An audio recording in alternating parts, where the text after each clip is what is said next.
សូមគោរពទស្សនិកជននិងប្រិយមិត្តជាទីមេត្រីក្នុងកម្មវិធីផ្សាយជាភាសាខ្មែរនៃស្ថានីយ៍ទូរទស្សន៍អាងយ៉ាងល្ងាចនេះថ្ងៃសុក្រទី20ខែមករាឆ្នាំ2017ត្រូវនឹងថ្ងៃ800ខែបុស្សឆ្នាំបូកអន្តស័កពុទ្ធសករាជ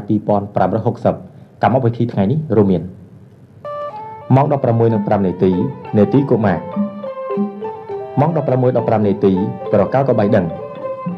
ម៉ោង 16:20 នាទីព័ត៌មានម៉ោង 16:45 នាទីសិល្បៈម៉ោង 17